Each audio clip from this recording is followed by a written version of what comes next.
Our next writer is Jennifer DuBose, and she's going to kick off what I'm calling Use Your Words.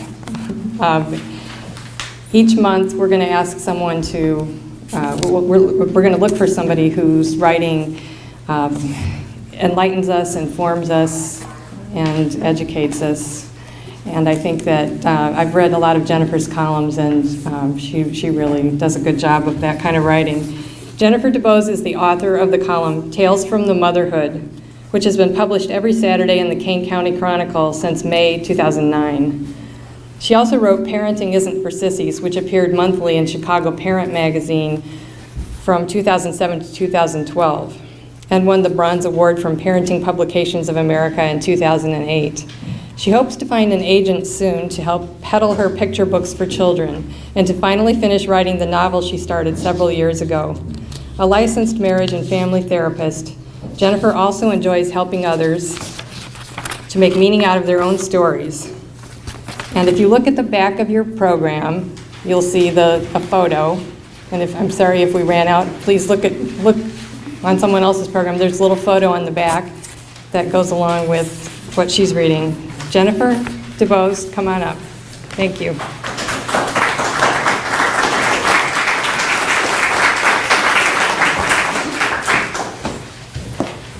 Thank you, Anne. Can everybody hear me okay? Okay. The first column I'm going to read was published this August in the Kane County Chronicle.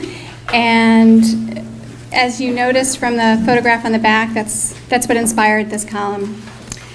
I was out school shopping with my kids when I spotted a Nike t-shirt bearing the slogan, prominently displayed on a mannequin near the entrance to the Dick's Sporting Goods store in Geneva. Breaking ankles, shattering dreams is the slogan in case you can't read it on the shirt. My teenagers groaned and quickly vanished while I waited to speak to Diane, the manager on duty. I told her that I found the message disturbing and asked her what she thought of it. She admitted that she hadn't really, so I explained to her my belief that messages like this one promote violence on the playing field and elsewhere. I shared that I've heard parents and kids say similar things, even at the lesser competitive recreational level of soccer. "Kick her in the knees," someone shouted during one memorable, muddy, and otherwise miserable rec soccer game 3.5 years ago. In disbelief, I whipped my head around to see who'd issued such a directive. The mom of one of my daughter's teammates? For real? Yep. Yeah, it was. I like her kid, but I don't like what she said. How old were these girls? 9, 10 at most? I couldn't believe my ears. And then she said it again. What little kid, when she suits up to play a game, ever considers the possibility that she might deliberately be assaulted on the field? When a couple of the girls actually chimed in with the kick her in the knees thing, I snapped to attention and hushed them with a quiet, "Oh, come on now, let's be sweet." Kids are so impressionable. It's frightening to think that an attitude like this one can mushroom so quickly. Think a slogan on a t-shirt is any less powerful? As for Diane, the Dick's manager, she happily agreed to pass my concerns on to Dick's upper management. To her credit, she also volunteered that she would take the shirt right off the mannequin. If only every other retailer would just do it. I've noticed in all of my years as a soccer mom that some kids play dirty. Some coaches play dirty too, though not our own, thank goodness. I know at least a couple of kids whose athletic careers have been sidelined. Some have even been hospitalized by what I believe are the effects of this attitude. And I've had enough. It's got to stop. But it won't unless each of us does our own part and chips away at it. In my opinion, if we passively accept this attitude and don't speak up when we encounter it, we become part of the problem. "Why do you have to be so soft?" my son asked when I returned to the car after my chat with Diane. "Because I care about you and Holly and every other child who just wants to play a game," I replied. Accidents and injuries happen, of course, but we're talking about whether or not it's okay to condone and, in fact, promote the use of violence on the field or anywhere else. What kind of society do we want for our children? When I posted this picture and aired my concerns on Facebook, my friends were shocked, including one whose son had been hospitalized after the opposing high school football coach allegedly told his players to, quote unquote, get him out of the game. I can't even imagine. I'm still surprised. One of this coach's players apparently shared a mutual friend with her son who mentioned that this happened, that this comment was made. This mom also pointed out that the break and ankle sentiment displayed on the Nike shirt is actually common basketball parlance, which was news to me, but still. The expression break and ankles, I'm told, is commonly used to refer to one's outstanding moves on the basketball court that can theoretically lead to one's opponents breaking their ankles in their efforts to obtain control of the ball. But that defense is indefensible if you ask me. The slogan can easily be misunderstood by those unfamiliar with its origins. Besides, whatever happened to Nike's Just Do It campaign? Anyhow, this positive message no doubt inspired millions to get out there and enjoy moving their bodies and managed to sell plenty of t-shirts too, without also inspiring people to tear each other down, literally or figuratively. What will you do when you see this shirt? Will you speak up? And will you make the calls? By the way, I learned just this week that there's another unfortunate t-shirt out there. This one's sold by Target and Forever 21 stores that bears the slogan, "You can't sit with us." Apparently it's from the movie Mean Girls, but there's really no defense for that, I don't think. My own calls about the Nike shirt netted this response. Customer service representatives at Dick's and Nike noted my concerns, as did media relations personnel from both companies. Will one woman's calls make a difference? Even if they think people will get that it's a basketball reference, perhaps it will matter to them that some might think they're encouraging people to celebrate their opponent's misfortune and even their injuries while they succeed at the game. Perhaps it will also matter to them that folks like me actually also wonder if they mean to advocate the use of excessive force on the court. Whatever their motivation to do it, I'd love to see these companies at least exhibit some social responsibility and take these shirts off the shelves altogether. In the meantime, I'm voting with my pocketbook. So far, Dick's gets my vote, because when I called Diane's supervisor to praise her responsiveness and swift action in taking the t-shirt right off the mannequin, he volunteered before he knew my name or my affiliation with the Chronicle or that I might write about it, We don't want to offend, he said. It doesn't matter whether it's one person or a million. You're a loyal customer. You wouldn't be here if you weren't. Well, yes, it's true.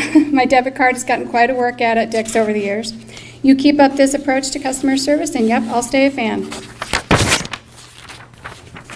Okay, the second column I want to read was published a couple of years ago, June of 2012, and following the Mid-American Canoe and Kayak race that my son and I competed in. I picked up some new life preservers the night before the Mid-American Canoe and Kayak race on the Fox River a couple of years ago. In years past, my son Noah and I had always rented equipment for the race, including a metal canoe, but this time we planned to run the river in our own beater canoe, a lighter fiberglass bargain we just picked up at a yard sale. We weren't sure it was seaworthy, but true to form, we figured we'd bang it. Hey, let's do this like every year, okay? I suggested the morning of our third race. Yeah, Noah said, it can even become a family reunion thing. We were pumped. But then race organizers enlightened us and said that the Fox had gruesomely low water levels and cautioned that the route would require lots of maneuvering to avoid the shallow rocky areas and exposed shoals. The year before, the river level on race day had been 1,600 cubic feet per second, but this year, gruesomely low, it was only 500. Oh, we got this, we thought. In fact, not only would we do it, Noah and I decided we'd try for a medal. But you forgot to train, my daughter said. True. Plus, Noah had a broken finger, so we pinned our hopes on the power of carbo loading. As it turned out, though, we needed more than carbs. We needed a better boat. Your boat's seen better days, a race official commented as he guided our blue canoe into place at the starting line. Suddenly, I felt a rush of protective pride as one of my favorite picture books came to mind. The little engine that could. Ours is the little boat that could, I quipped. My then 13-year-old winced and shook his head. Mom, really? A few moments later, though, after the race had begun and we'd spun around backwards for the third time and I fell out, our canoe lost some of her charm. We were baffled. We'd stayed afloat and paddled that 6 miles from Batavia to Aurora without incident, and without taking on even 1 ounce of water, 2 years in a row. We were baffled. "Mom, this has never happened before," Noah said. "Our canoe would need an exorcism to get to the finish line, never mind a medal. The water level was so low that we were out of it more than we were in it. When it did move, it wanted to go backward down the river, so we decided we should just stop fighting it and each other and just let it. Yes, we proudly planned to hit the finish line like the bozos we are, backward, and actually managed to paddle this way for about half a mile, which was quite fun, I admit. Eventually, we discovered why our boat preferred going backwards, why Noah had so little legroom in the front of the boat, and why we'd gotten so many funny looks from the other paddlers. It seems we mistook the front of the canoe for the back. Who does that? And in my defense, I didn't put the canoe in that position, right? One of the guys who was in charge did, so yeah. The looks of confusion on the other paddlers' faces were priceless and made us laugh even harder. So yeah, after this revelation, we occasionally paddled in sync, and straight, albeit backwards. But then the water level dipped ever lower and sinking seemed ever more inevitable. "Mom, even the fish are laughing at us," Noah lamented, as yet another fish jumped out of our way right over the boat, as we dragged our beleaguered boat off yet another pile of river rubble. "I want to give up," he moaned, about a mile from the finish. "Me too. I want nothing more to get out of this than to get out of this dang boat," I admitted. "So the sooner," I said damn, but I couldn't print that. "So the sooner we get to the finish line, the sooner we can ditch it," I said, paddling faster, but getting nowhere. I was determined to finish the race with the boat. We'd already decided we'd leave it next to the finish line with a free sign dangling from one of the rusty nails that held it together, but it had taken on so much water from all of our falling out and scrambling back in that it had become an almost immovable bathtub. At one point, 2 young boys actually stopped to help us bail water out of our boat. I keep calling it a boat, but it's kind of an overstatement. Generously sacrificing precious seconds in their own medal quest. But every time we tipped water out, more came back in. They balked when I encouraged them to go on without us. "Oh, it's okay, this is fun," one boy said. Okay. I love a kid with that spirit. A few moments later, Noah held up his splinted, broken finger. "Mom, I wasn't supposed to get this wet." And we laughed so hard we just couldn't drag the canoe another inch. We collapsed back into our tub and just giggled. By this time, I had a huge scrape on my thigh and bruises on my shins, and our hands were shredded from the sharp edges of this canoe.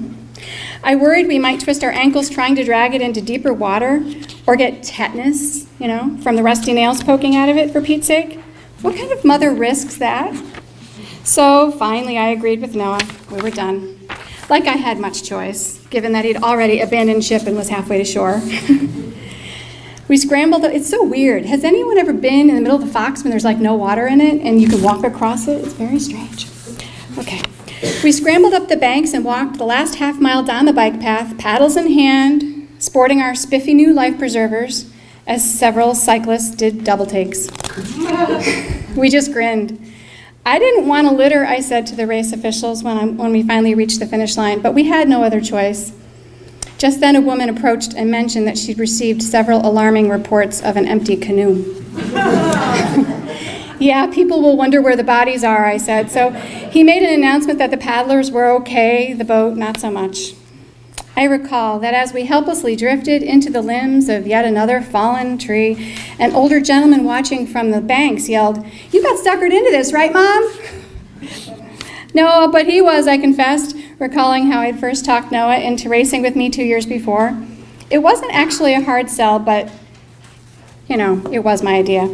After this debacle, I knew I'd have my work cut out for me if I ever hoped to get him back into another canoe. And as we watched the kayakers glide effortlessly down the river, we fantasized about kayaking the next year instead. I'm sad we'll never medal while we're together in the same boat, but maybe it's time he steers his own. As for our little boat that couldn't, well, it seems no one ever found it after the water rose. The shipwreck is probably still moored on the floor of the Fox. Thank you.